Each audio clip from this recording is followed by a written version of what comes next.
The artifacts, artwork, and architecture of ancient Egypt birthed one of the most memorable styles of art known in human history. The structures and artwork stemming from Egyptian tombs built for the elite are among the most notable pieces to come from this nation, but they serve a much more nuanced purpose than to simply make the resting place of those high in Egyptian society beautiful and striking. For instance, the Valley of the Queens is full of insight into the religious, political, and cultural values and beliefs that were held across the empire.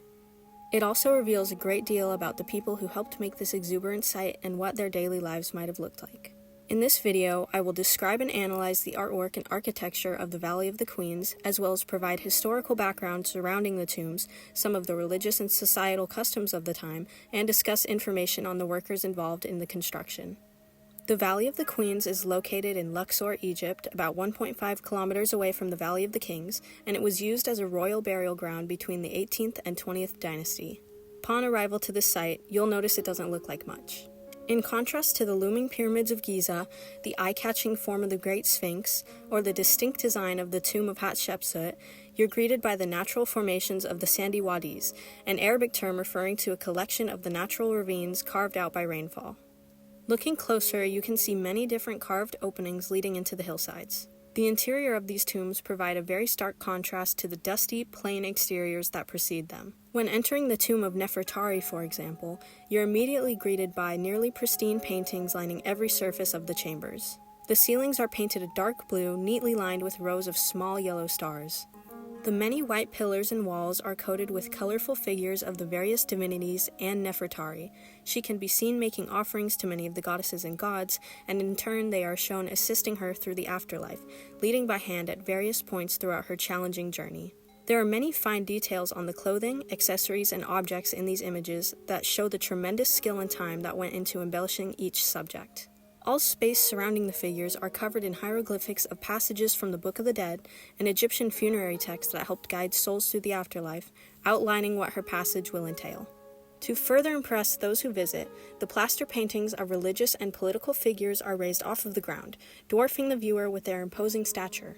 Although only 3 of the chambers here are open to the public, they are not lacking in awe-inspiring, intense religious decoration to pay tribute to a powerful queen. The name Valley of the Queens implies that only the royal wives and mothers would be buried here, but the children of the New Kingdom pharaohs were also laid to rest at this site.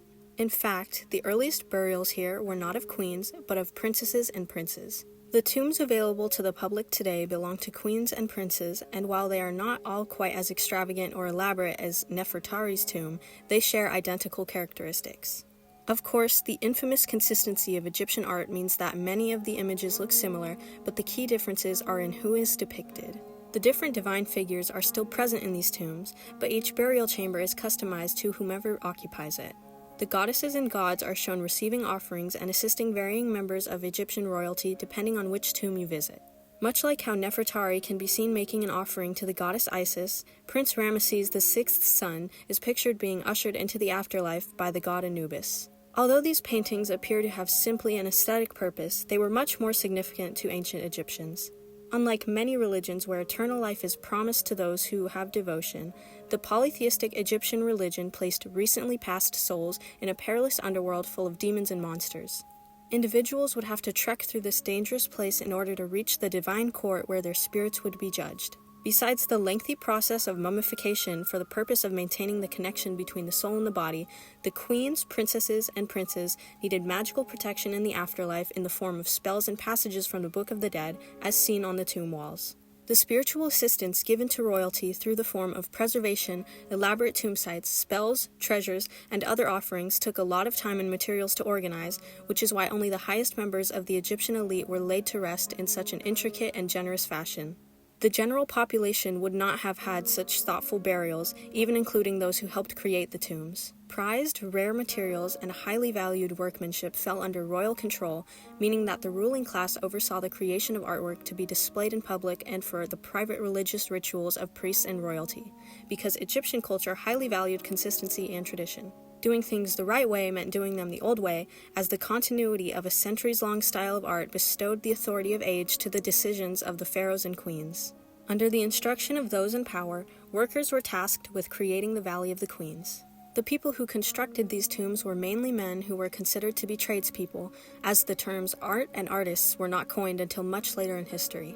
Due to the heavily politicized and religious implications of art and the fact that it was not seen as more than a trade during this time, there's not a lot known about who specifically helped make the Valley of the Queens. Deir el-Medina was a well-known artisan village responsible for creating the Valley of the Kings. Historians think that the workers here were also likely responsible for the Valley of the Queens due to the village's close proximity to both sites. These artists were known to be the best of the best, but still had to undergo grueling working conditions in the unforgiving heat. Deir el-Medina had workshops in which much of their art was created, as teams of artists would often collaborate on commissions. For example, portions of royal sarcophagi would have been crafted by at least 2 different people in a workshop. This was typically a family trade, with fathers passing down their skills and depth of historical information to their sons, as art was seen as a crucial component in connecting the dead, living, and divine. Therefore, it was important that the artists remained knowledgeable and educated in all areas of art and religion. The tombs in the Valley of the Queens are lush with expertly crafted images with magical purposes. The artwork within them is very important in denoting the power, influence, and values of the royal family, as well as in revealing the religious beliefs of ancient Egyptians, and they also disclose some evidence of information on the vast number of workers that were essential in creating the artwork that has persevered over thousands of years. While Egyptian art may not readily give depictions of the daily lives of its citizens, it provides vital insight into the way art can be used to demonstrate power between classes, as well as power between humans and the divine.